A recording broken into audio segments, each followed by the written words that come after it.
Hare Krishna. Hare Krishna. Thank you for coming today for this second day of the series. So before we go ahead, let's look at some of the verses once again. Or let's look at some of the themes that we discussed yesterday. Can anyone recollect any of the themes from yesterday? Any point? ACT. So that is the overall overview session. We are going to discuss first is appreciate how the Lord is present and how Lord is acting in our world. And C was connect. That's what we are going to discuss today. And then T was target. We want to target the Lord in the sense of making Him the ultimate goal of our life. Thank you. Anything else? Sorry? Fan. Okay. So when we have to appreciate, we look at God or whatever ultimate reality. There are three options for us. That ultimate reality is, what is it? Favorable to us, against us, or neutral to us, or is non-existent. Now, if that higher reality is against us, then we are doomed. Whatever we do, our power is so tiny against that higher reality. So there's practically no point for living only. Now, if that is neutral, then we have to explore, is it really neutral or is it favorable? So then we discussed about, what is the next point? Major point of the class yesterday? One diagram. Different philosophies. Yes. Based on 4.10, we discussed the various philosophies. So what is this? What is the x-axis? Real. What is real? Yes, the material world, the world we live in is real. And then the other world, or the spiritual world, is real. So based on what is in the first quadrant? What is the philosophy called? Materialism. Yes, materialism. That is the prominent philosophy in this world, that this world is real and whatever exists beyond is false. So this is the worldview of desire or raga. So now the problem with this worldview is that there is death ultimately. And death takes us away. Death takes whatever we are attached to away from us. Then when this happens, we discussed how in our life journey we all have something that we consider to be artha. And when this artha is taken away from us, then we have either option, we go down toward what? Anartha. That we now, the anartha is basically raga is the worldview where the world, things in this world we consider to be artha. So when we go toward anartha, that can be to the other two worldviews. And above what is what? Paramartha. So when something in this world is taken away from us, either we can just become frustrated and think everything is valueless, or we can look towards that which is of supreme value that will last. So when we go toward anartha, that may happen in these two worldviews. So the second quadrant is what? Nihilism or voidism. Nirvishesha Shunyavadi. So neither this world is real, nor the other world is real. This is the worldview of despair. Vita raga, this is what? Krodha, yes. Anger. Life has no point to live at all. No. Nothing is of any value. What is the point of living? So this is the worldview of despair. And then we have, the other world is real, this world is false. This is the worldview of monism or nirvishesha. So nirvishesha means nothing special, everything is one. So this is the worldview of bhaya, or you can call it dread. That everything in this world is just a trap. Whatever looks attractive is a deception to trap us in this world. So these two are the anartha, where we go towards bhaya or krodha. And then the fourth quadrant, what is it? Yes, it is the worldview of bhakti. It is the worldview of Bhuta Mad Bhava Magataha. Bhava is it is devotion. So we want to go towards this worldview. Now, significantly in this worldview, even the world we live in is considered real. It's not unreal, but it is temporal. And then we discussed any other point anyone remembers? Sorry? That's only 1%. Loudly. Gift of life. Gift of life.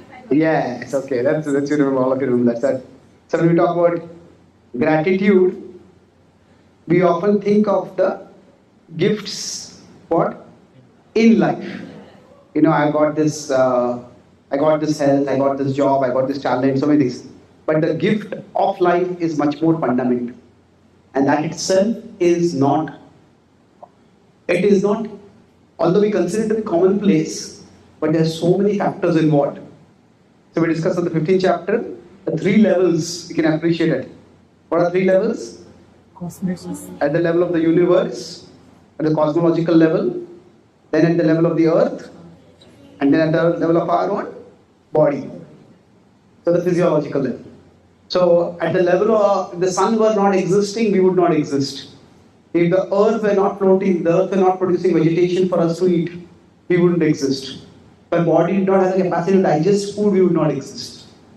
So there are many things which make our very existence possible. That's why the gift of life is to be appreciated. And then there was one more image which I said we'll come back to in each of the sessions. That is the image of spiritual advancement. So in spiritual growth, what happens?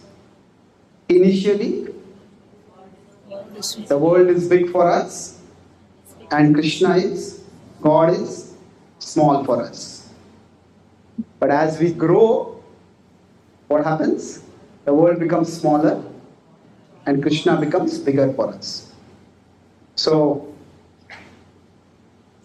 now, I think we covered most of the things. Thank you. So let's move on. So the pastime we are discussing here is, we are discussing which pastime, does anyone remember?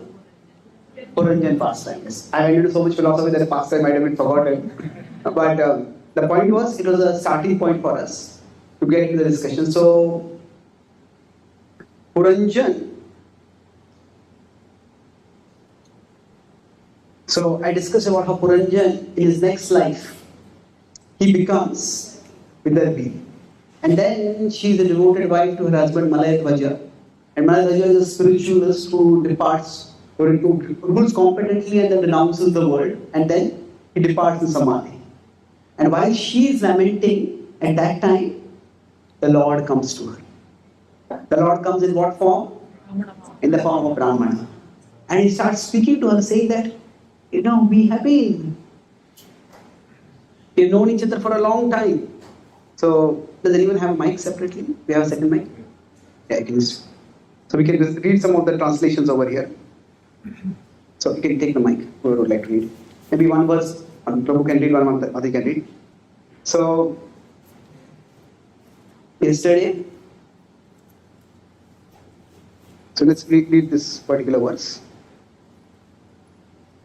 So, we discussed who are you? Whose wife or daughter are you? This is the verse we discussed. Let's look at the second verse now. Who would like to read? Yeah. The Brahman continued, "My dear friend, even though you cannot immediately recognize me, can't you remember that in the past you had a very intimate friend? Unfortunately, you gave up my company and accepted a position as enjoyer of this material world." Yes. So basically, Api Smarasichatmana. Don't you remember it? Smarasi. Avijnata Sakham Sakhe. So throughout this narrative, this particular character will be referred to as Avijnan Sakha. Avijnan Sakha is the unknown friend. So in our life we have some friends whom we know. But sometimes you may see in some movies or some novels, somebody gives an inheritance to some person. And they don't even know who gives the inheritance.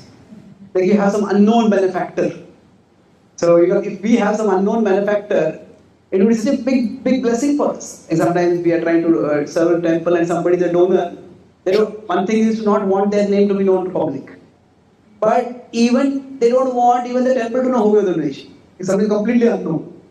This is avigyanta sakha. So he says, Hitva mam padvam anvichan. You turned away from me and you tried to enjoy this one. Bhauma bhoga ratogataha. Bhauma bhoga. That is earthly pleasure, material pleasures. So basically, the world becomes big for us because we desire to enjoy the world. We'll talk about that later, but let's go ahead with the verses. Yes, hold it.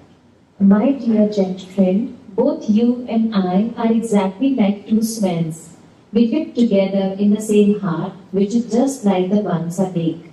Although we have been living together for many thousands of years, we are still far away from our original home. Yes. So the Lord is speaking over here. Hamsa aham chitam. And I and you, both of us are hamsas. Sakhayu manasaya. So in the manas, right, we are like friends staying in this particular abhutam antaravamka. We have traveled for a long time. Abhutam for a long time. Sahasra parivatsara. For hundreds of years. So it's been a long journey. And normally if it's a long journey, I think, have I come close to my destination? But unfortunately, in this journey, we are going round and round. It's a samsara chakra. If we go down the cycle, then we don't circle, we don't go closer. Just keep going up and down. So he's saying that we have been on a very long journey. Yes, who would like to read? My friend, you are now my very same friend. Since you left me, you have become more and more materialistic. And now seeing me, you have been traveling in different form throughout this material world, which was created by some woman. So now, says Sattvam Vihaya Mam Bandho. You and we are the same friends. We are still together. Our relationship has not ended from my side. Sattvam Vihaya Mam Bandho. Gato Gramya Matirmahi. Gramya Mati is materialistic intelligence, materialistic consciousness. So with that consciousness, we are traveling. Vicharan Padam Adrakshi. So Vicharan, wandering around. And Kayachin Nirbitam Striya. So here, it is in the particular story, if you know Puranjan's story is that Puranjan is wandering around as a king and then he comes to a palace and there is a beautiful queen over there and he marries her and he becomes the king. So similarly, here the Sriya refers to Maya Devi. Maya Devi has created this world and you are trying to enjoy in this world. So the Lord is giving a broad outline of the nature of our present existence and our journey. And then the Lord will go towards describing this material world and the material body in very vivid and the same very functional terms. Who would like to read? Yes, please. In that city, the material body, there are 5 gardens, 9 gates, and 1 protector, 3 apartments, 6 families, 5 stores, 5 material elements, and 1 woman who is god of the house. So now, if I have to explain this, I'll have to tell the whole class will have to be devoted to that. So I won't go into that right now. You can read the purport in the past tense. So this is basically describing that there is a lot. The key point over here is there's a lot already in this. See, when we come into the body, we often, in our mother's womb, the body is formed. But even the mother doesn't know how the body is being formed. So there's already a prototype based on which our body gets formed. So in this world, there is a lot going on and we are simply like visitors entering into this world. And specifically, into the body in this world, the body is like a microcosm of the world at large. Now the idea is, there's some description further of these. Would like to read? Yes. My dear friend, the 5 gardens are the 5 objects of sense enjoyment, and the protector is the life air, which passes through the 9 gates. The 3 apartments are the chief ingredients, fire, water, and earth. The 6 families are the aggregate total of the mind and 5 senses. Yes. So here, generally if you go into a city, if it's a more traditional natural city, the beautiful things, there to see the parks and the gardens. The sense objects are the parks only. And then, in the previous narrative, it is described that whenever our health goes down, it is the prana that is affected. Ayurveda talks about the very important role of prana.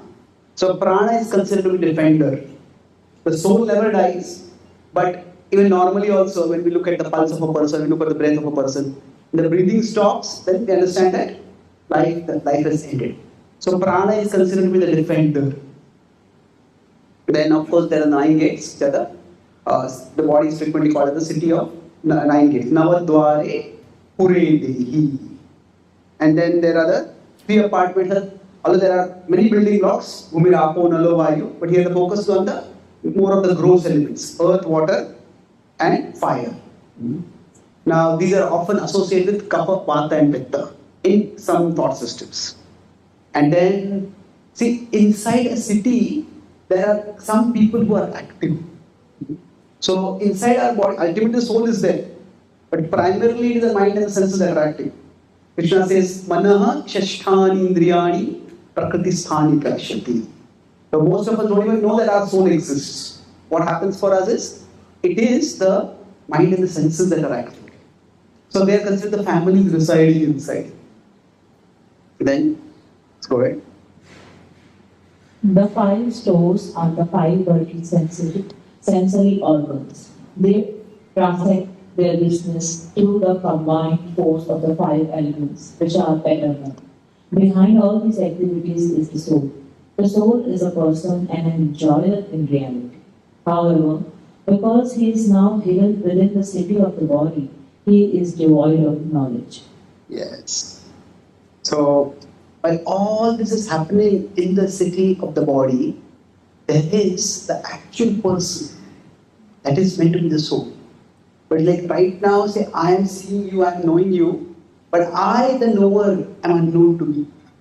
So it's almost like the knower is unknown. Each one of us is the unknown knower of things. So the soul is hidden at the core of our being. And the core, although the soul, although it says Chit Ananda, it is Chit in the sense that it has the capacity for consciousness. It has consciousness. It has the capacity for cognition, for knowing. But right now, the knowledge is covered. Avrutam jnanamete. So we have very little awareness of who we are or what we are meant to do. Then,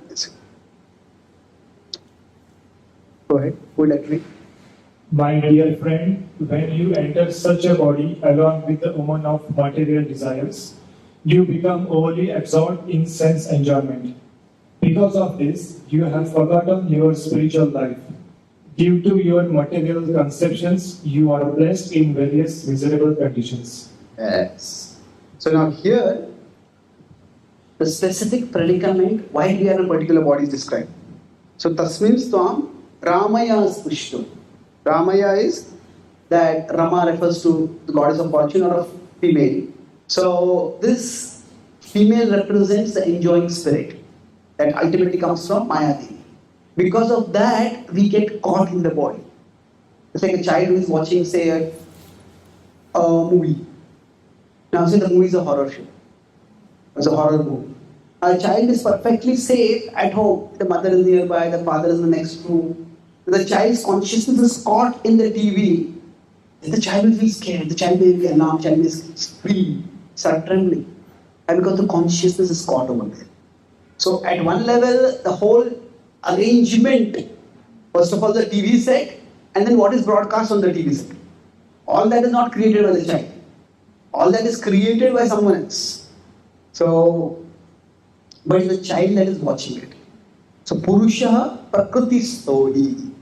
So, basically, within the system of illusion, there is a generic or a universal illusion and there is a specific illusion. The generic illusion is, the overall illusion is that there is a TV set from which you can watch many things. The specific illusion is a specific TV show that the person is watching. So different people can watch different TV shows. So like that, when the soul becomes attached to the body, that's like the person getting glued to the TV set. The whole arrangement is made by material energy. But within that, based on our specific desires, we will decide what it is that we want to watch. And accordingly, that kind of illusion comes in.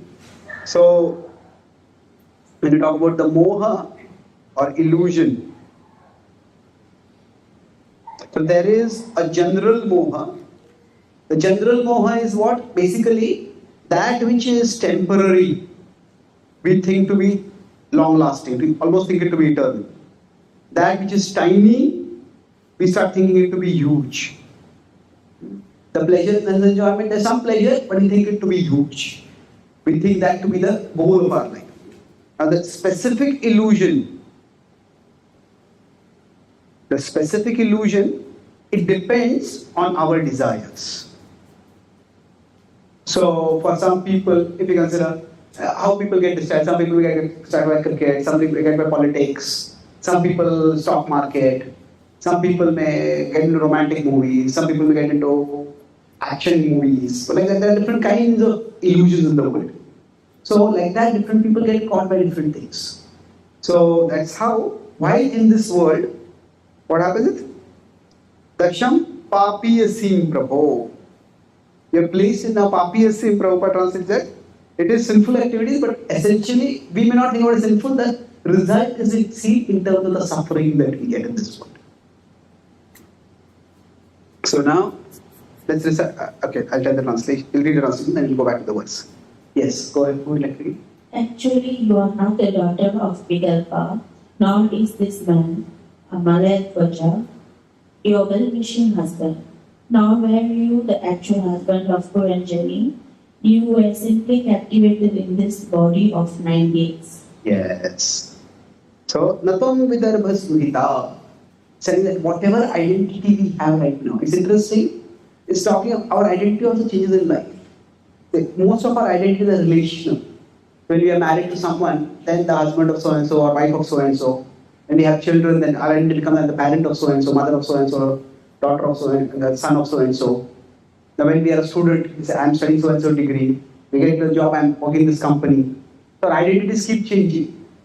So in this verse, it's just two identities from this life are talked about. And the daughter of so-and-so and the wife of so-and-so. And then one identity is talked from the previous life also. In the previous life, as Puranjan, the princess was Puranjani, when whose sleep we had gone. You are not the Namna Patistvam Puranjanya. Puranjanya. So it's talking that all these identities that we have, these are all coming from the body and the situations that we have in the body. But they are temporary. They're not necessarily false, they are temporary identities. And the mistake is not accepting the identity. The mistake is more like accepting it to be our essential identity or our main identity. It is a temporary identity that we have. Yes. Who is reading? Sometimes you think yourself a man, sometimes a chaste woman, and sometimes a eunuch and eunuch. Eunuch. This is all because of the body, which is created by the illusory energy. This illusory energy is my potency, and actually both of us, you and I, are pure spiritual identity. Now, just try to understand this. I am trying to explain our actual position. Yes. Actually, when Prabhupada explains, he is actually bringing out his compassion. Now just try to understand this. I am trying to explain our factual position. So, Hamsau Pashya Vayor Gati. Pashya. Pashya is see. Pashya Avayor. Avayor is our Gati. This is our situation. This is where we are at right now. So, in one sense, yesterday I mentioned philosophy is help to make sense of things that don't make sense. So, we need to be able to see things how they are actually. So, at this particular point, when that anartha, when that artha, what she had considered artha is taken away from her, the Lord is coming to point her towards the Paramartha. So for all of us, while this is an incident that is described in allegorical form, long story, but the Lord is there in our hearts. And the Lord wants to talk with us. Generally, we often talk about these two words, prayer and meditation. So, in one sense, they are related, at the same time they are also different. Now, prayer is when we talk to God. Meditation is when we listen to God. So, in one sense, our mantra chanting is both a prayer and a meditation. On one side, we are uttering the mantra, so we are speaking. That's we are trying to talk with God. We are trying to offer our prayers. Prabhupada say that the mantra is chanted in the mood of Krishna, please engage me in your service. So it's prayer. But at the same time, it is not that the Lord is deliberately silent, making His presence and His will hidden to us intentionally. He wants to talk to us. But because we have turned away from Him many, many times, now His voice is no longer audible to us. It's become, there are so many other voices inside our head that the voice of the Lord is no longer heard. The Bhagavad Gita is not just a historical discussion. Yes, it is. Discussion with Krishna and Arjuna. But Prabhupada explained that our body is also like a chariot. And the super soul is present in the chariot of this body. And just as Krishna spoke to Arjuna in the Gita, similarly, the Lord wants to speak to us. And in fact, when we study Shastra regularly, so basically, just as Krishna spoke to Arjuna in the chariot, so similarly, in our body, the super soul wants to speak with us, the soul. So this is not just a historical dialogue. It's what is meant, whatever we hear in history, it's meant to inspire that talk within our hearts. And Krishna, as we practice bhakti more and more, Krishna becomes a living, loving reality for us. We say God becomes bigger, God talks with us. Just understand the factual situation. Just understand that we have so many things which consider this is important, that is important. And then what is really important in the process, we may neglect that. So, by studying Shastra, what is meant to happen? So here, slowly this Brahmana is guiding, advising and earning the trust of this widow. And as he's doing that, then it is described that she will become enlightened. So yesterday I talked about spiritual growth in one way of God becoming bigger. Now spiritual growth can also be understood in two different ways. See, there is faith and then there is surrender. Now faith essentially means we understand God is on my side. Yesterday I talked about faith is God, the FA acronym. So through faith, we start perceiving that God is on my side. And surrender means I will be on God's side. That God is on my side and I will be on God's side. I choose to be on God's side. So this is the essence of this dynamic relationship. I will be means I choose to be. So it is a choice that I will do. So when Arjuna is facing the battlefield, it's a terrible situation for him. He has to fight against Bhishma and Drona. And this is his grandfather and his teacher. Now these are the people for whose pleasure he learned archery. Generally, see, we all, even no matter how old we grow, there is a child inside us. And that child wants the approval, the appreciation of our elders. Whoever might consider it could be our parents, our guides. So, when we achieve something, it's just the world praising us, world glorifying us, wondering. But there are some people who we respect and love very much. And their appreciation counts a lot for us. So, for Arjuna, he had learned his archery so that he could please Drona, he could please Bhishma. And now he had to fight against them. It was a nightmarish situation to be in. And yet, by hearing the Bhagavad Gita, he understood that Krishna has a plan. That this is not just some misfortune that this war is happening. Through this, all that is happening, Krishna has a plan. And Krishna wants my good, Krishna wants everyone's good. So, generally when we study Shastra, it is not just to hear some nice stories. It's good to hear those stories. But through those stories, the Shraddha that we are meant to get is Krishna is on my side. That Krishna is for me. Krishna wants my best. Sundam Sarvabhutana. And then, as that faith becomes stronger, then it will inspire us to surrender. So, while these are a stepwise process, they are also cyclic.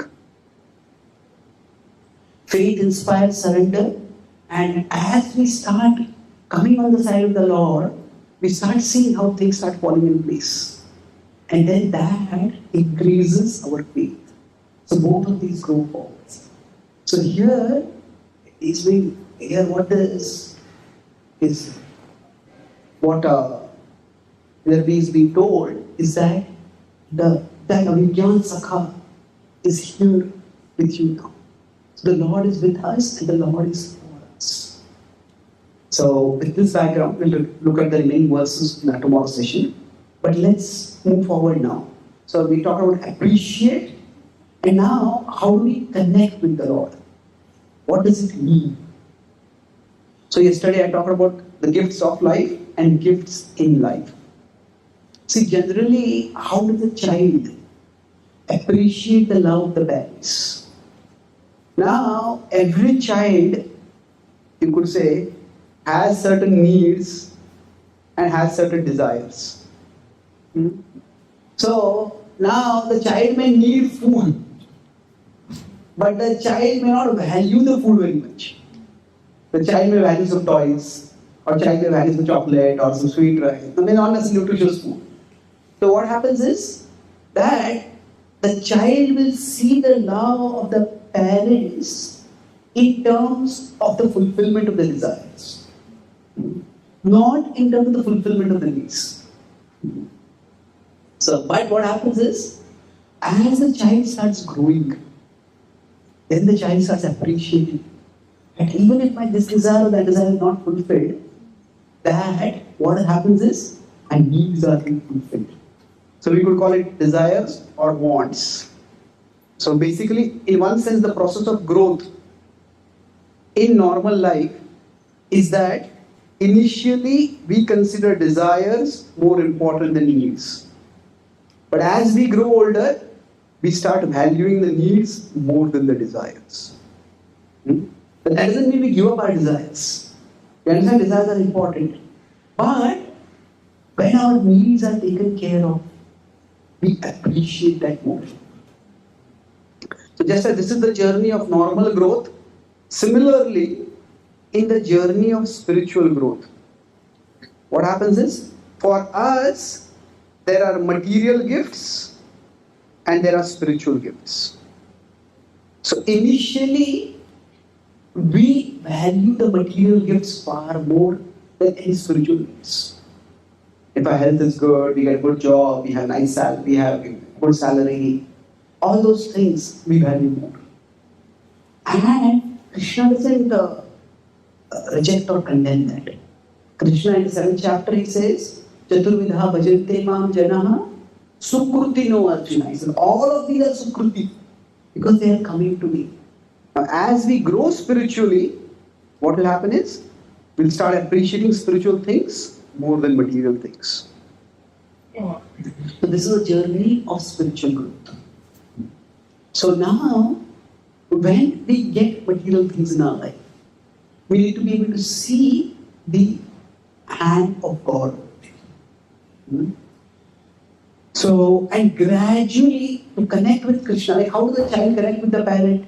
The child connects with the parent because the parents take care of the child. Parents love the child. And the love is seen in various ways. So for us, in how we see the hand of Krishna in our lives. So I talk about 3 steps over here by which how we can move forward. The first is appreciate.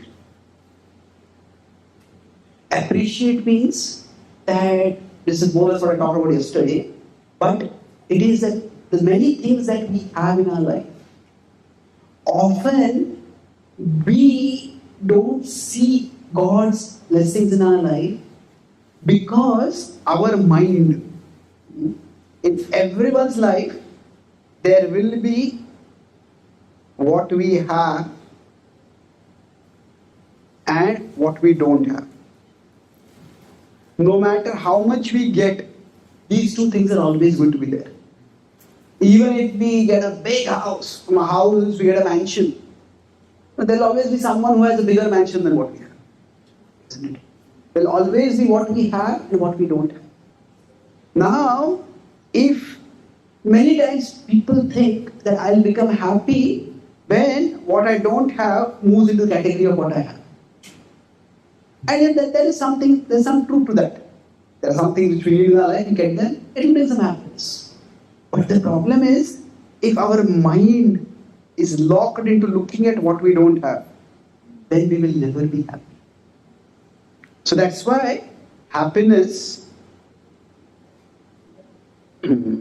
that's our satisfaction which is there, it is not just an emotion. Satisfaction is a decision. I'm feeling satisfied. That's true. We sometimes do feel satisfied. It is an emotion, but it is much more a decision. That decision comes by appreciating what we have. So suppose after this program there is prasad. Don't suppose prasad is there. But suppose there is some peculiar system over here. And everybody will have a sweet. But everybody will have a different sweet. So say, you have barfi, you have a peda, I have a laddu, you have a gulab jamun, you have a malpova, you have a sandesh. Everybody has a different sweet. Now, I might be having a delicious sweet, but if I am looking at what you have and what she has and what he has, then I might be having sandesh and it will taste like sand too. Isn't it? Because I'm not looking at what I have. So the first thing is to appreciate that if we are to ever see God's hand in our life, yesterday also I talked about appreciate, but I was talking more about the gift of life itself. So in our life also we have many gifts. Apart from the gift of life, there are gifts in life also we have. So to some extent, we start appreciating the gifts. Consciously look at the gifts that we have. And modern psychologists also talk about writing something like a gratitude journal to remind ourselves, what are the good things in my life? Now, once we start appreciating, this can itself help us see that there are so many things that are there in my life and they are not just there because I worked hard for it. There are so many other factors that have to fall in place for them to come about. And still, after this also, one of the problems that comes up is we may appreciate what we have, but there are times when we feel that we don't get what we deserve. We may work very hard, we are in school, we work very hard, and we give an exam and we get far less marks than what we thought it is. We work in a project and we work very hard, and then somebody else comes and takes the credit for the project. And it is when such things happen, it can feel very infuriating. Why is this happening? See, it's that. See, there is life. There is inequality. There is inequality in life. They are unequal. Some people have more wealth than others. Some people have more better looks than others. That things being unequal, in one sense, that upsets us. But what upsets us more is that things are unfair. Now we can say unequal itself is unfair. But beyond that, okay, there is some inequality, but why is it that I put in so much effort and I get so little?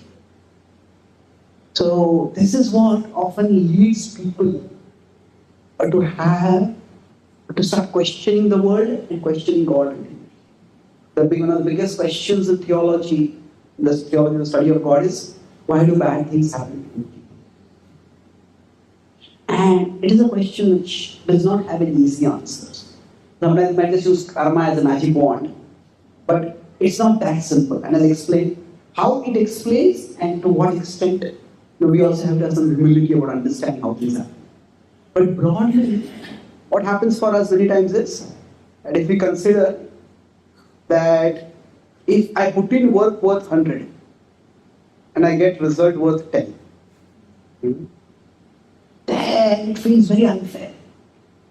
Like, there are some people for whom we do 100 things and they barely notice all the things that we're doing for them, and for one small thing they will give a little grudging appreciation. So I feel, why is this person like this? Why am I doing this?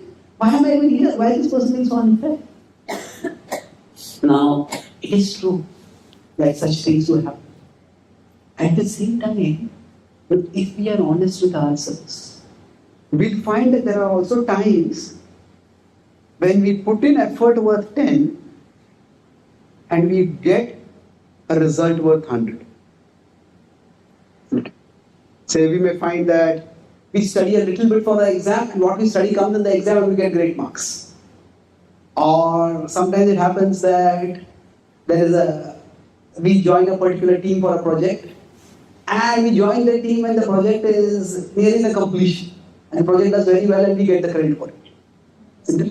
India won the cricket 50 over World Cup in 2011. So now in that World Cup winning team, there's one player who didn't play a single match. And yet he was there in the World Cup winning team. So, if we look at our lives, yes, there are times when we get less than what we deserve. But there are also times when we get more than what we deserve. Now, there are times when we find somebody might just be very kind to us. Maybe in school, we might remember a teacher who was very harsh and demanding. But maybe some teacher was kind to us.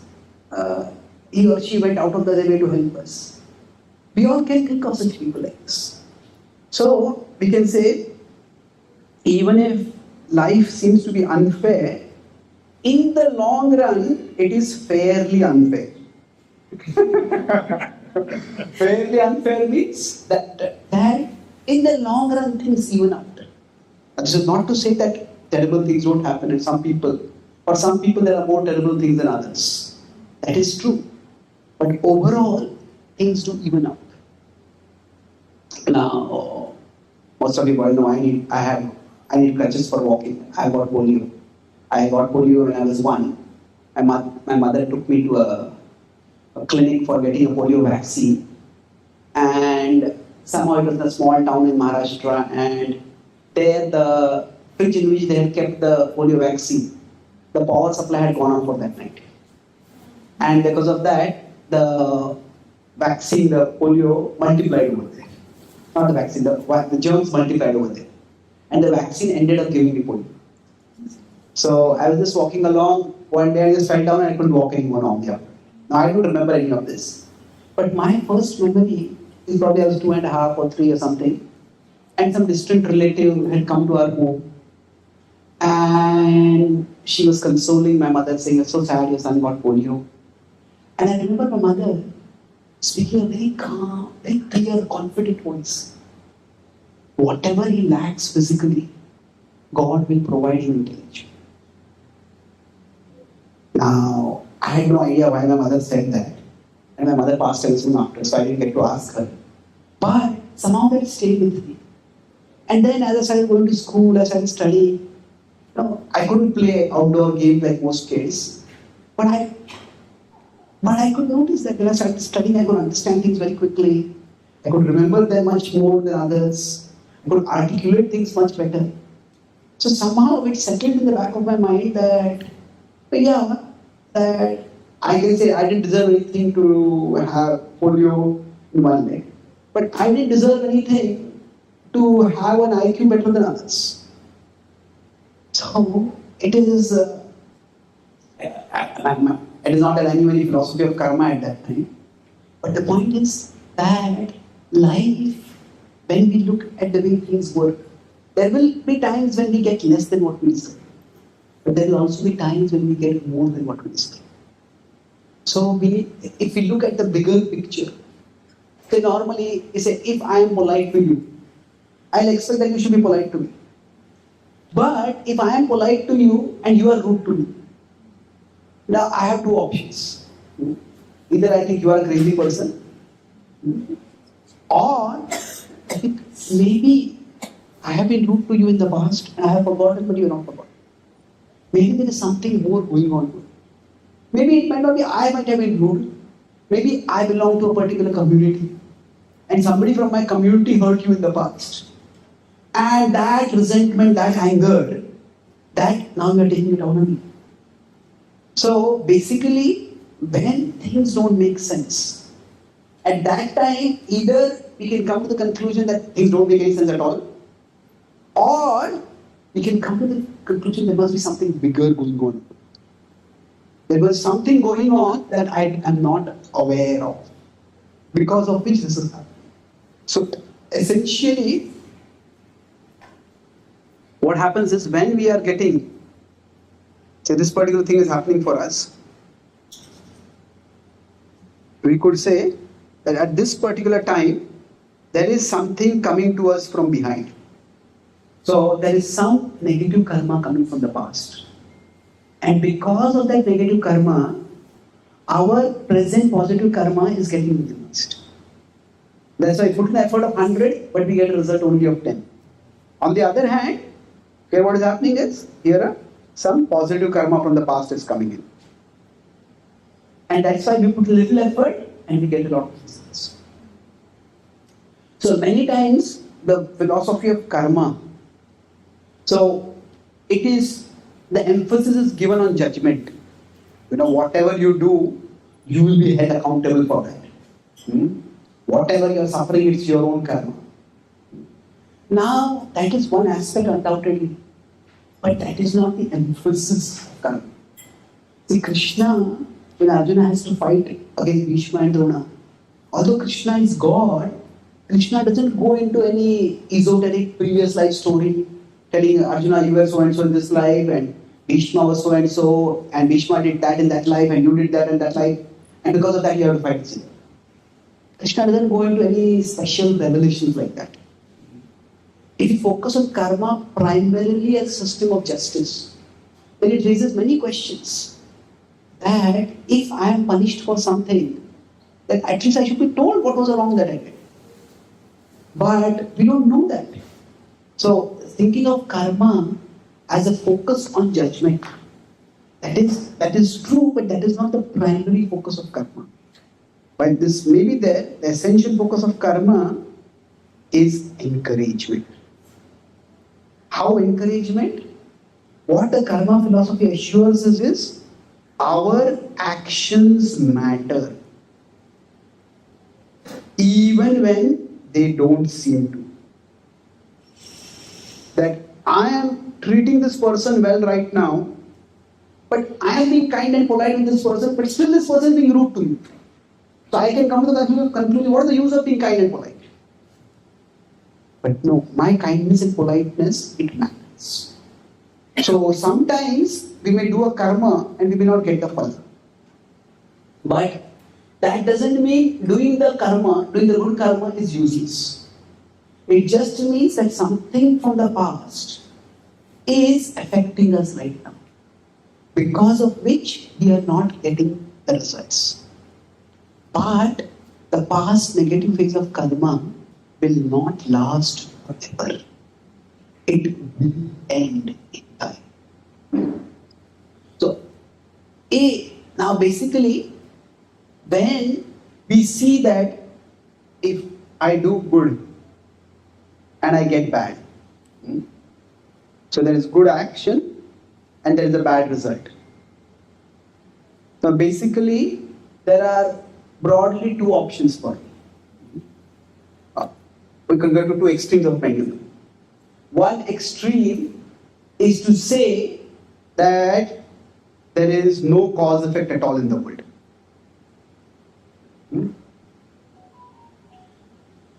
that life is all chaotic and disorderly and there is no meaning. So sometimes if an atheist asks, one of the strongest questions by atheists is, why do bad things happen to good people? So mostly religious people try to defend and explain it. But sometimes offense is the best defense. They say, why should bad things not happen to good people? But what do you mean? Bad things should happen to good things should happen to good people, bad things to bad people. So who said that? If there is no God, if there is no organizing principle, which is the foundation of atheism, then on what basis can you say that good things should happen to good people? Isn't it? Life will have no ordering principle at all. So we can conclude that there is no cause effect at all. And this is not the way anyone functions. Even atheists, this is not a criticism of atheists, there are many reasons why people become atheists. And more often than not, atheism is not philosophical as it is psychological. People have had bad experiences with religion or with religious people primarily. And then they turn towards atheism. When I was in Texas and I was going for a program, Texas is known for being very aggressively, not Texas in general, but in general, the southern belt of America is quite evangelical Christian. So they push people a lot to take Bible and believe in Jesus. So I saw a quote on a bumper, car bumper. It said, "Oh God, please save me from your preachers." So now the idea normally is that God saves us through His preachers. But here, oh God, please save me from your preachers. I don't want anything to do with that, with these people. So the point is, it's not a condemnation of atheists first, but it's by pointing out the illogicality of atheism. So nobody lives with the idea there is no cause and connection at all. Because when atheists are not going to tell their children, even if you study, don't study, the world is a rotten place. It doesn't make any difference. No, you study. And sometimes life just doesn't make sense. So atheism does not remove the problems of life. The problems are there for everyone. Bad things happen to everyone in life. Atheism only removes the hope that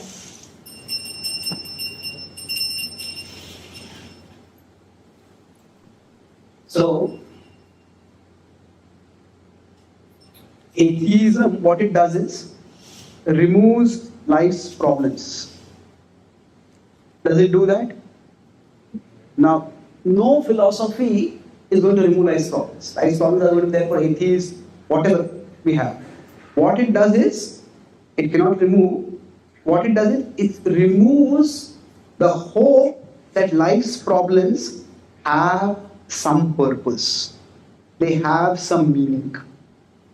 That, okay, why is this happening to me? There is some sense, there is some plan. So, all that atheism does is just remove that hope for us. So basically, when we face life's unfairness, the one extreme is to say there is no cause effect at all. The other is to say that the universe, or whatever you want to say, or God, is against me. And then going back to our acronym, this is neutral. It's just all chaotic. It just things happen randomly, or is against me. So now this is where the whole universe is meaningless, or the universe is against me. I am being singled out for something. Now when the first is bad, the second is worse. To think that somebody out there is out to get me, and whatever I do, somebody is out there to thwart it, to destroy it. It's a very dark way to live. Now, in between, what we understand is something bigger is going on. It is not that there is no cause and effect, but there is something bigger going on. That right now, maybe I am going through a negative phase. Maybe I am going through a negative phase right now, which will end with time. Which will, the thing in this world lasts forever. Sometimes we may have a negative karma phase, and at that time we just have to live with it.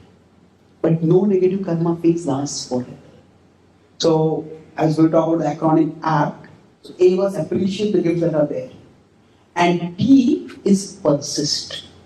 Persist when we are going through a negative phase of karma. Sometimes it may appear as if I am doing good and nothing good is happening in my life. But that doesn't mean I should stop doing good. In that there is, God is in charge and there is a plan for life. But now this persist, how can we do this? Now I said for each session I'll have one diagram. So this is the diagram for today. And it's like in our situation, say there is our present karma, that means what we are doing right now, and there is the past karma, what we have done in the past. Now our present karma can be positive, our past karma can be positive. Our present karma can be negative, our past karma can be negative. So now this is the best situation to be in. If our present karma is positive and our past karma is positive. That means what? I am doing good things right now, and from the past, good things are coming to me. Then what will happen is, we will be happy and we will be able to do good things also in our life.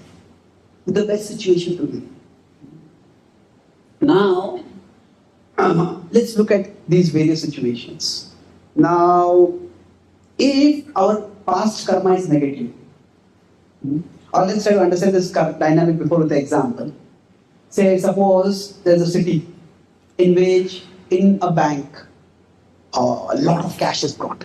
Maybe $10 million are brought into cash, in cash in the bank. And then 10 thieves come to know, oh, there is this cash over here. And they come to know they all plan to rob.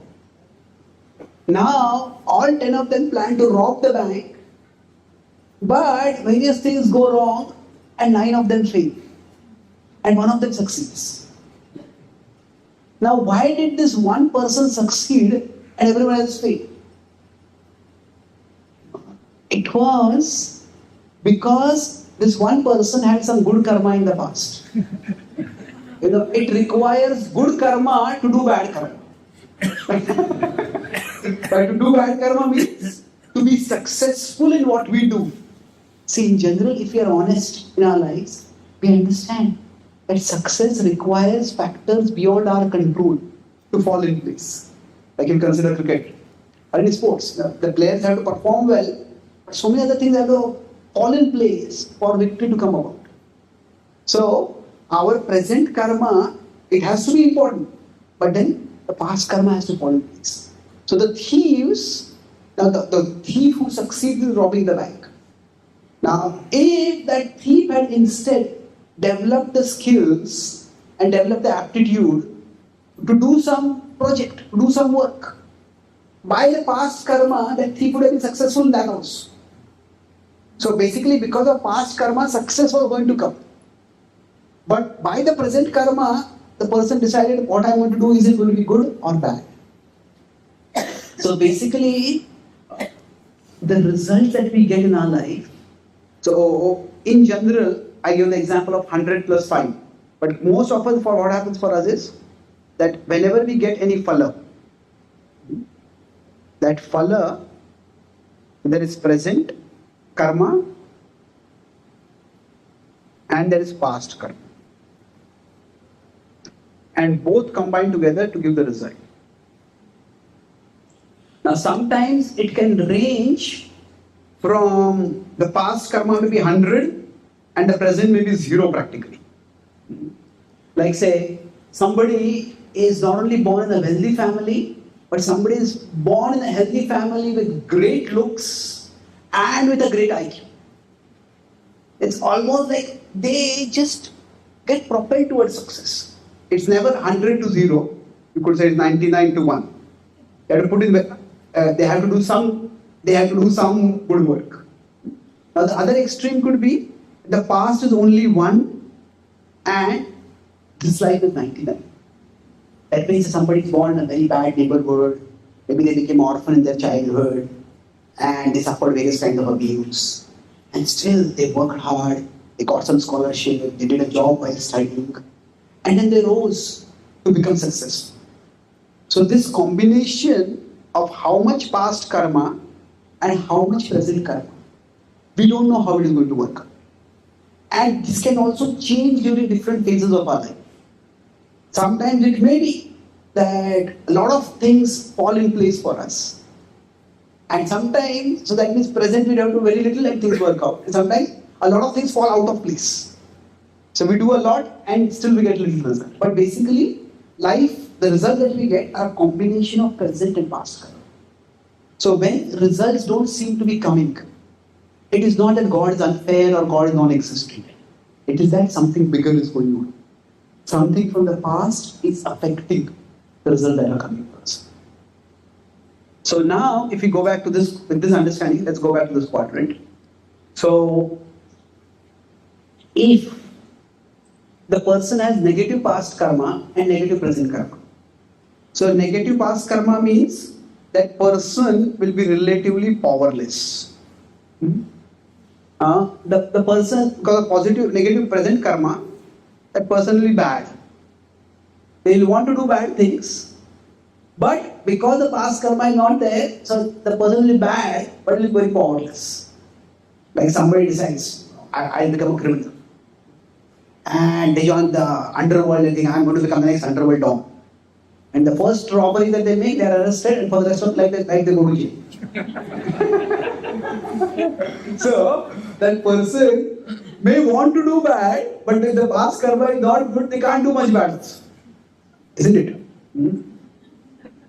Now, so, now, if you see, if the past karma is positive and the present karma is negative, this is actually the most dangerous situation.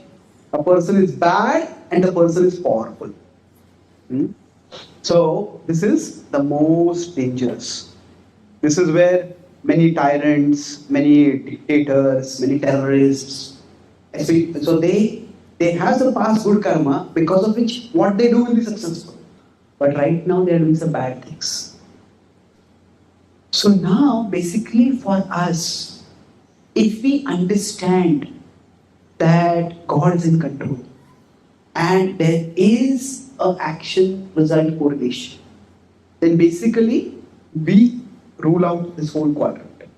I'm not going to do any negative karma in the present. So here, see, if we are in the, so if we call it 1, 2, 3, 4. So 3 is the worst, 4 is the best. But if, okay, nothing has come. Okay, it's gone down. Okay, it's interesting, that screen is smaller than this screen. Okay, no problem.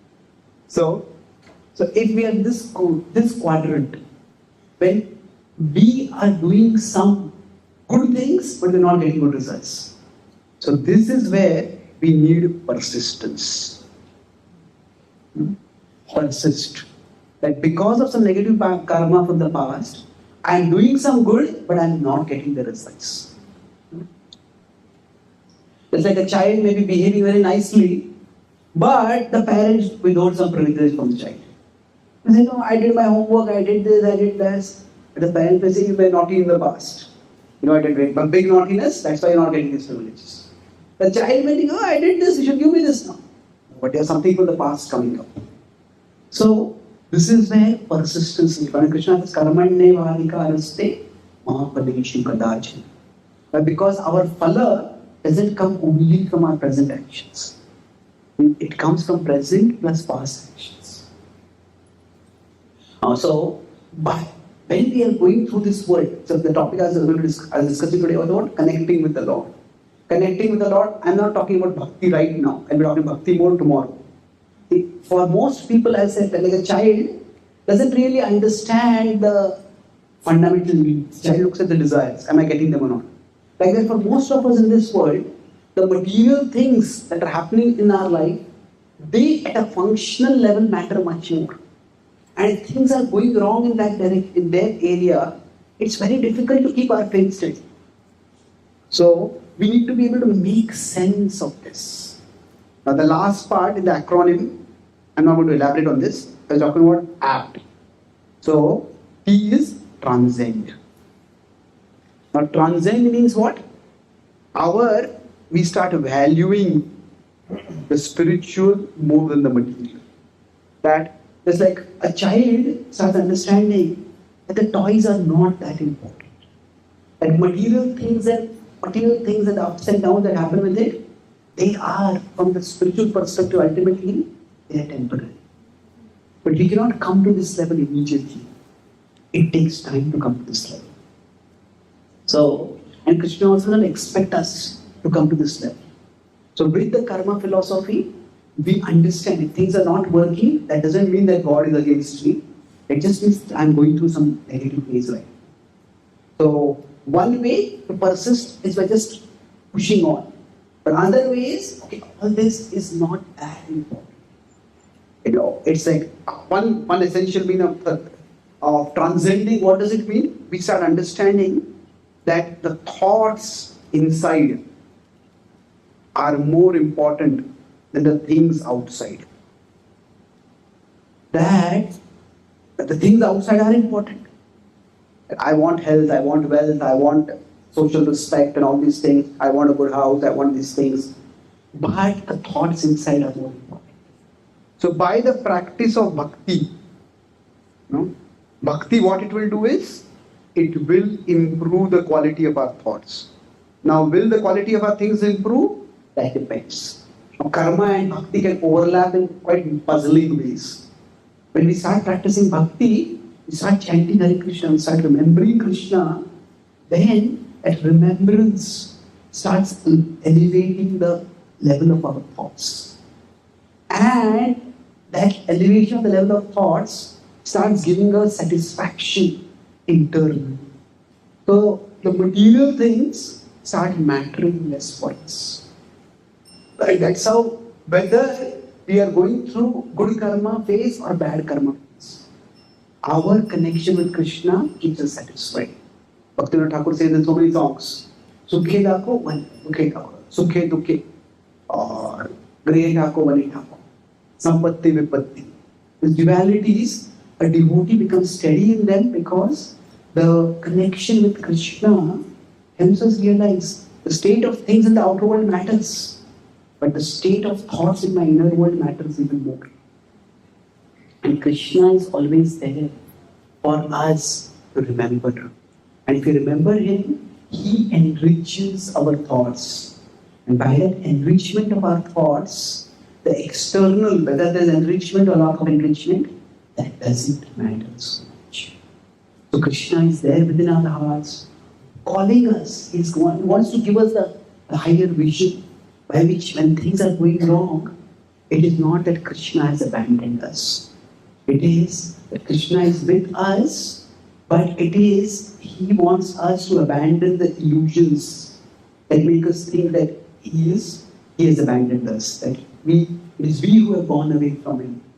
So this transcending, how we can do that, that is, we target Krishna as the Lord of our life. That will be discussing in our last session tomorrow.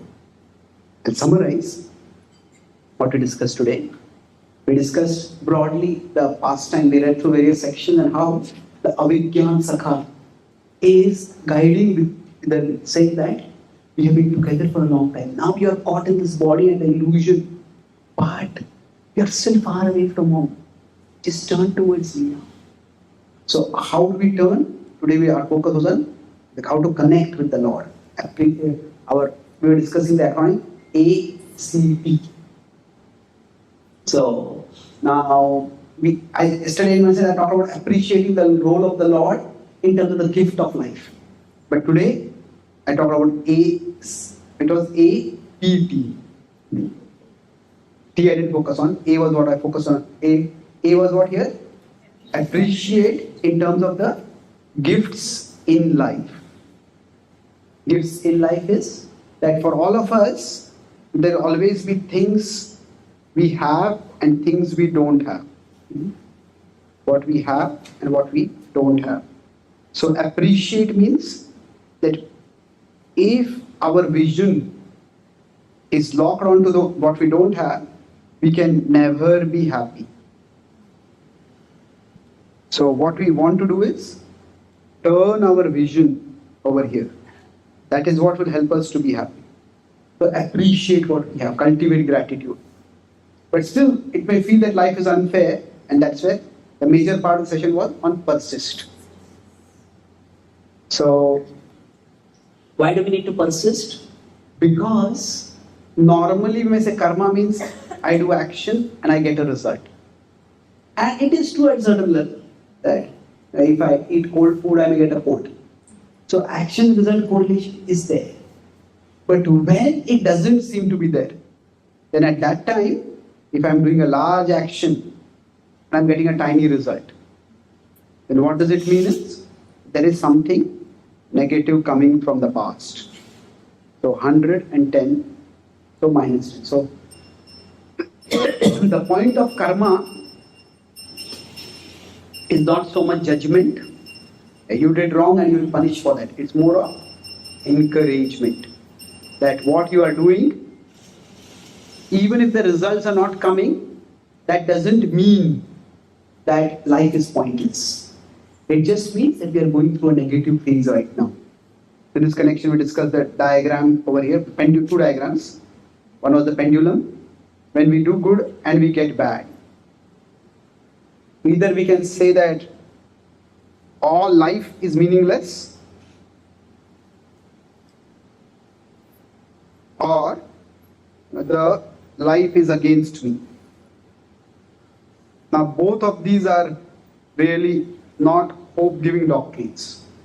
So instead what we see, there is a bigger picture. Bigger picture means there is something from the past coming in. So if our present karma and the past karma that we are doing, so we would like to avoid the whole case where the present karma is negative. So this is, if both of them are negative, then what happens? The person is bad, but the person is relatively powerless. They can't cause much harm. The past karma is good, and the present karma is not. They are bad and powerful. This is a deadly situation to be in. Now, if this is the best, our present karma is good, past karma is good, then this is the best. But if this is not the case, then there you need to be persistent. That this dark phase will end. And then finally we talked about transcend. I mentioned this briefly. Transcend means what happens is we start seeing that material things, they are not that important. They will come and they will go. This not that important means we discussed the idea of growth. For a child growth, what happens is initially the child considers desires to be more important than needs. When the child grows, child starts to understand that needs are more important than desires. So like that, initially we think material things to be very important. But as we start transcending, material things are not that important. We start understanding what is more important is the thoughts inside us. And bhakti, practice, connection with Krishna can elevate our thoughts. It can enrich our thoughts. And thus we can be satisfied that Krishna is with me and I want to be with Krishna. So in this connecting, I talk about faith and surrender. Faith is Krishna is on my side. And surrender means I will be on Krishna's side. So for us, we cannot really chant and practice do sadhana very consistently if at the background we are feeling that God is against me or God doesn't care for me. So we need some amount of Shastra Chakshu. Some people will say, some people just have innocent devotion. They don't need philosophy. Yes, then some people can have that innocent natural devotion. But even for such people, when bad things happen, if some philosophical perspective can help them to make sense of what is happening, then they can fix their mind on Krishna more easily. So that faith, here what we're talking about is the faith that comes from the philosophical perspective. That okay, Krishna is on my side, let me be on Krishna's side. Thank you very much. Hare Krishna. Are there any questions or comments? Yes. Okay. Mike. Thank you very much for the class today. So, Prabhuji, you mentioned during the class that when we try to connect Krishna, Krishna is guiding us. So, is it true? Is it like Krishna is guiding us internally, or is it just our mind, which is sometimes there are thoughts in the mind which, okay, if it's a negative thought, we identify it. But if it's a positive thought, we may say, okay, it's coming from Krishna. But is it really coming from Krishna, or is it it's a mind? Good question. See, it's very difficult to know that. The first is the principle that Krishna is for us, Krishna wants to help us. Then there is the practice. So in the practice, there is certain level of purification required for us to actually be able to discern God's voice within us. So generally, rather than worrying so much about the source, we can focus on the effect. Don't worry so much about where this thought is coming from. Is it coming from mind? Is it coming from my intelligence? Is it coming from Krishna? Just focus on using our whatever experience, whatever intelligence we have. Is this going to take me towards a good direction or a bad direction? It's going to take me towards a good direction, then let me know. And then accept that this is by Krishna the right way. See, even if it has come from our mind, our mind is also ultimately controlled by Krishna. And it's not that everything that the mind says is bad. The mind can be our enemy, but the mind can also be our friend. So the point is that when something beneficial comes up from within us, we act on it. And then of course, there are broad patterns. See, when we look at guidance from Krishna, broadly speaking, we can say that there is a whole spectrum of actions. So there is a pendulum, there's an extreme which is positive, and there is some which is negative. We know this is good and this is bad. And in between, what they say is the muddle in the middle. So, is this good, is this bad? I don't know. So if we start by doing what we know is good and avoiding what is bad, by that we are showing Krishna that we want to do the right thing. And if we just persist in this way, eventually what will happen is the good will become broader and clearer. The bad will also become broader and clearer. Now, there will always, just being human means, there will be a domain of uncertainty. Nobody becomes omniscient. Even when Srila Prabhupada went to America, he says in his Bhagavad Dharma that Ache kichu karja tabe ei anumane. Nahe keno ani bena ei ugrasthane. I guess you must have some purpose for me. Anumane. So it is not that Prabhupada had a hotline to Krishna and Krishna was always telling, no, this person is not going to become anymore. Don't waste time on this person. This person is going to become anymore. Spend time with this person. No, Prabhupada was using his intelligence, making observations and reciprocating with people. Some people took up, some people didn't take up. So being human means there will always be some domain of uncertainty. But when we keep making right choices, that domain of uncertainty will decrease. And what is beneficial and what is unbeneficial or counterproductive, that will become also more and more clear. Thank you. Thank you. Please.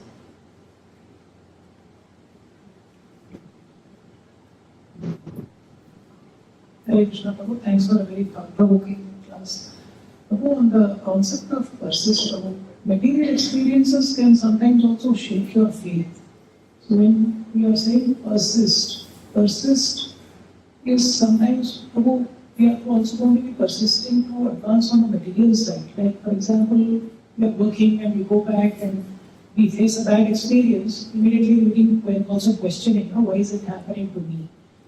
And that persistence, when you are saying, Prabhu, to focus more on the right thing, is that covering also the material aspect of Prabhu? Is it only just focusing on? No, I didn't talk anything. In fact, I did not talk anything about the spiritual right now.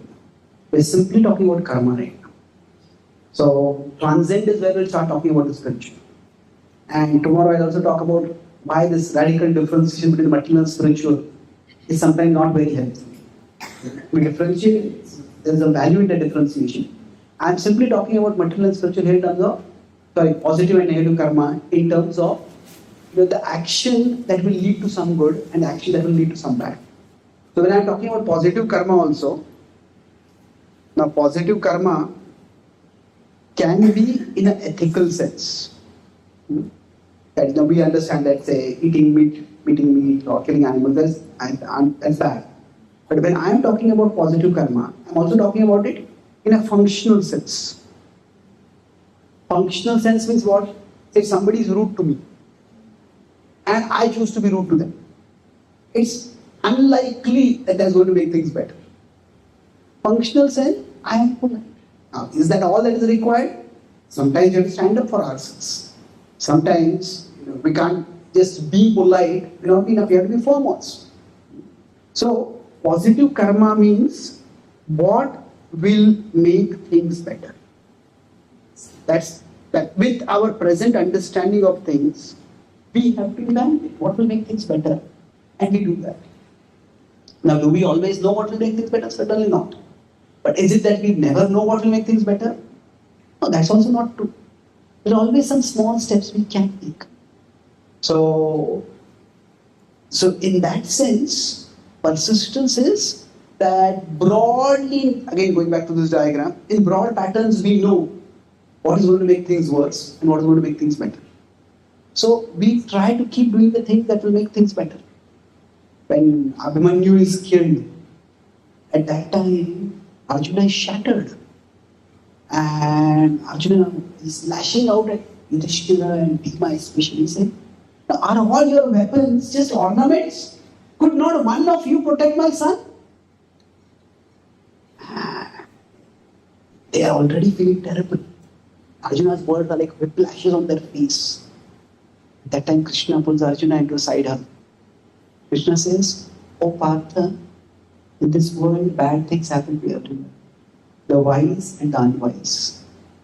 The difference between the two is that when bad things happen, the wise act in ways that make things better, whereas the unwise act in ways that make things worse."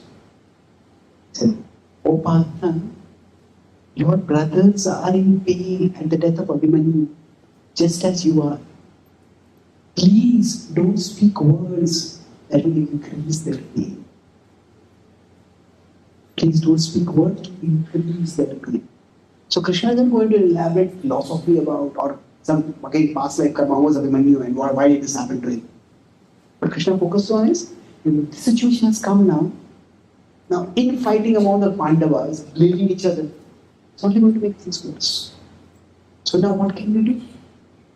We have a war to fight. Let's fight it with more vigor. So in that sense, Krishna was talking in a functional sense only. Now karma does definitely have an ethical dimension. But karma also has like a practical, functional dimension. So in our situation, what can I do to make things better? So ultimately, when we talk about service attitude, seva bhav, service attitude can be at one level, serve Krishna, we can say. That is true. But what does serve Krishna mean? If Krishna is Suhridam Sarva Bhutanam, Krishna is the well-wisher of everyone. That means Krishna wants things to be better. Krishna wants us to be better. Krishna wants things to be better. So when you say service attitude, in one sense you can call it this. Service attitude can also mean, what can I do to make things better? So how can I serve Krishna? That is one meaning of service attitude. How can I serve Krishna? But what can I do to make things better? That is the same principle of service attitude applied in a broader way, in a more relevant or practical way for us. That same concept, if you consider a pendulum, like not a pendulum, like a funnel, you broaden it. At one level it means, how can I serve Krishna? But Krishna is not just in the temple, not in the altar. Krishna is in the world. Krishna wants, like Krishna tells Arjuna, you become an instrument for me in the fight. So Krishna wants to fix things in the world. Now, there was a big Dharma Yuddha and Krishna himself had come. So we may say, I'm not fighting a Dharma Yuddha. But whatever it is, we can make the situation of our life more orderly or more disorderly. So we take Dharma in the broad sense of order. Then serving Krishna means how can I act to make things better in this situation? So can I have? Either Mataji, have any questions? Yeah. Hare Krishna. Thank you so much for the time. My question is a little bit around the philosophy, because yesterday also you mentioned a lot about philosophy, and today also little bit we talk about it. But sometimes what happens when you read a lot, like in case, like I read a lot about philosophy, Western philosophy, different philosophy, but then what happens, there are so many questions that actually comes in your mind. And sometimes you get the answer, sometimes you don't get it. In that scenario, like how to handle this situation practically? Yeah, that's a good point. See, when we study philosophy, there can be two purposes broadly for studying philosophy. One is we want certainty. That this is like this is like this is like this. But the search for the study of philosophy can also be due to curiosity. See, in our tradition, athato brahma jignasa. So we as human beings will never have certainty. There is a lot that we will not know. Krishna himself says gahana karmano gati. That when someone is suffering, what exactly is the cause of the suffering? When Arjuna has to fight against Drona and Bhishma, what is the cause of that? Krishna says gahana karmano gati. There are no pat answers to the sufferings in this world. So if you want certainty, no philosophy is going to give us certainty. That's not a problem of the philosophy, it's a problem of the human condition. We are finite beings and we live in a very vast world. So, if we have curiosity, then through curiosity, what we can get is clarity. And the clarity can keep increasing. But the clarity will never lead to certainty. So, just because we don't get answers to all questions, does not mean that we shouldn't study philosophy. We seek answers as much as we can. The 10.9, the Bhagavad Gita, Krishna says, even the enlightened keep enlightening each other. Aham sarvasya prabhavatta sarva pravatita iti matva vajante ma buddha bhava samanvita. Krishna says, these are enlightened, they are devoted to me. But the Buddha is enlightened. But the next verse says, since the enlightened people, what do? Bodhayanta parasparam. They keep enlightening each other.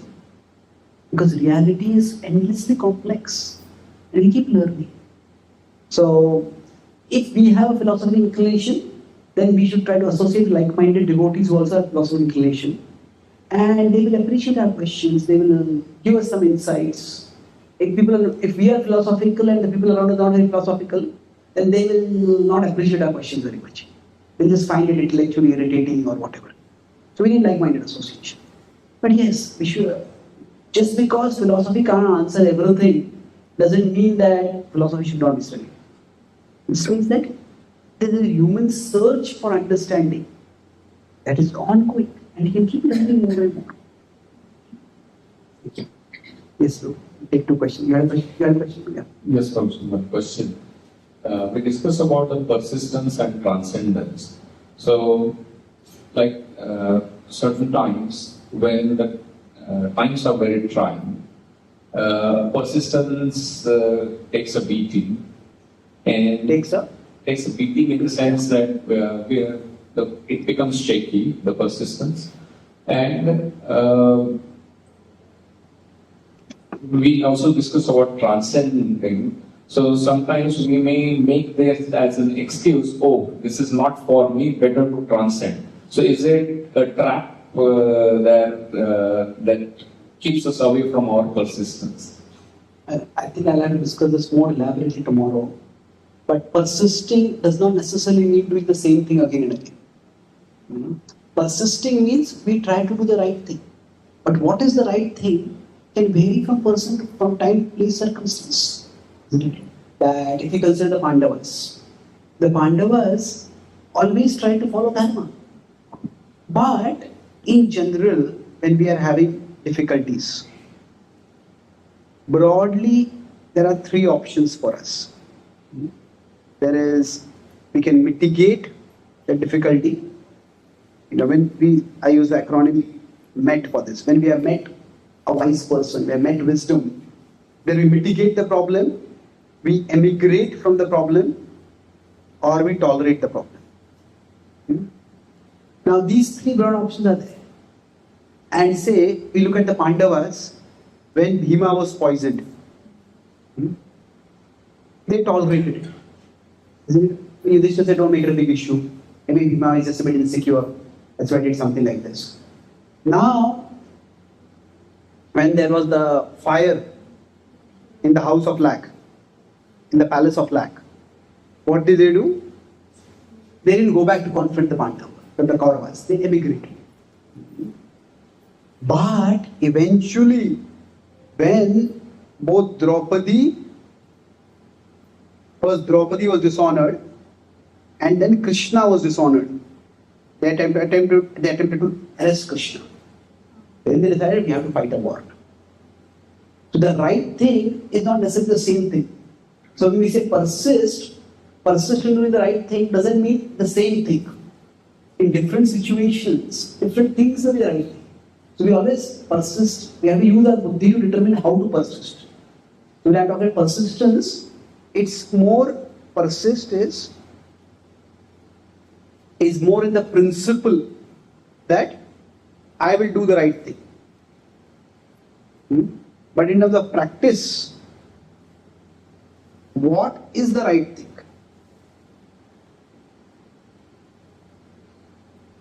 That we may have to decide. That is not the same thing all the time. If we are working in a job and say repeatedly we are doing the job and we are not getting credit for what we do. Somebody else is taking the credit. Then you may decide, okay, I don't, right now it's a new job, I have to at least get some experience, I am tolerated it. But if it's happening again and again, we have some experience, we have some credibility. Then we may try to raise the issue, escalate it, complain about it, or try to mitigate the issue. And if the mitigate doesn't work, then we decide, I don't want to make this job, I'll get a better job where I'll be recognized for what I'm doing. So emigrate. So all three options are there. So now all these three, I'm talking about all these three as all these three could be done in a service attitude. But all these three could be done in a negative attitude also. The opposite of this could be retaliate. The Pandavas did not fight the Kurukshetra war to just take revenge against the Kauravas. Krishna said, fight without any animosity toward them. Nirvaira sarvabhuteshu. Emigrate could be running away. You just face any problem, you run away from that place. That's not good. But the opposite of tolerate is to suffocate. In the name of tolerating, we are not able to do anything at all, and there's so much resentment inside us. We are just completely frustrated inside. So in modern psychological terms, we call it as fight, flight, freeze. So determining the right thing is not very easy. But now, can transcending be an excuse? It's possible. But ideally what we should do is, we transcend in the sense of we turn towards Krishna, we pray to Krishna, we immerse ourselves in Krishna, and then we revisit the situation with that higher connection. Then Krishna, what is the best thing for me to do? How can I act in this situation that will be constructive? We pray to Krishna. So tomorrow I'll talk about devotion has these two aspects. It's world transcending, but it is also world transforming. So Mam Anusmara Yudhyacha.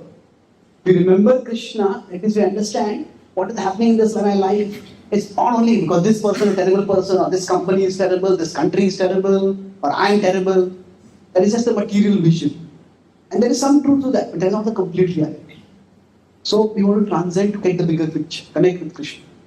But Krishna is in charge even in this situation. Krishna has a plan going on, and Krishna has a part for me in this plan. So that conviction we get by transcending. And then we see how I can go about transforming the situation. Okay? Yes, my last question. Stop.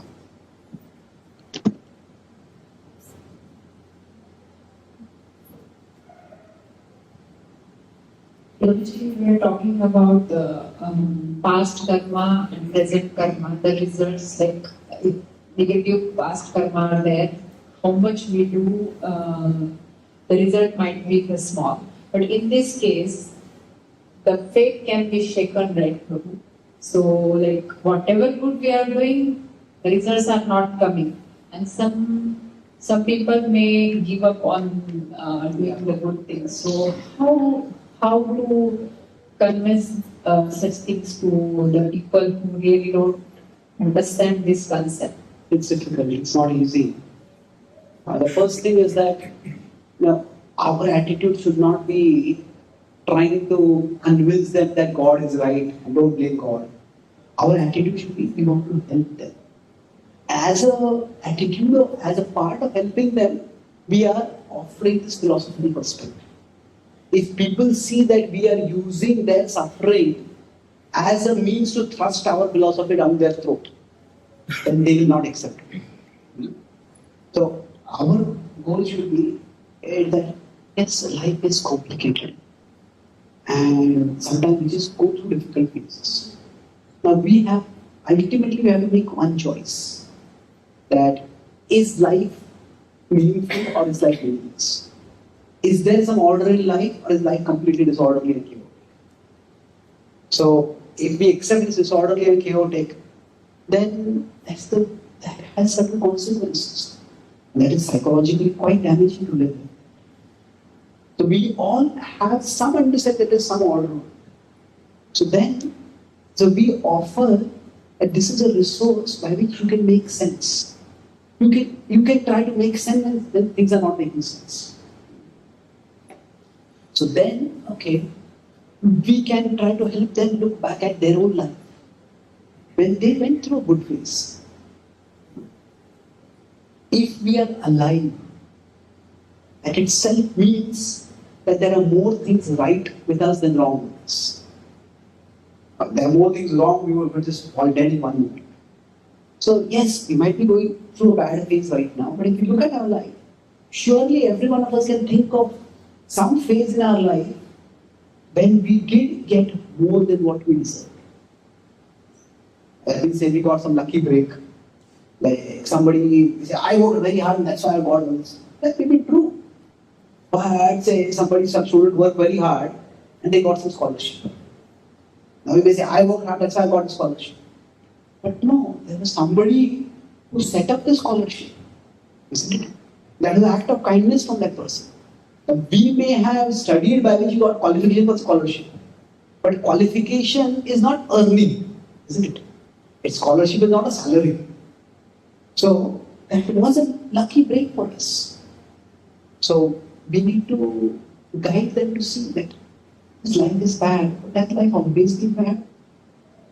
And when some amount of perspective comes, it's not easy, especially when we are going through bad phase at that particular time.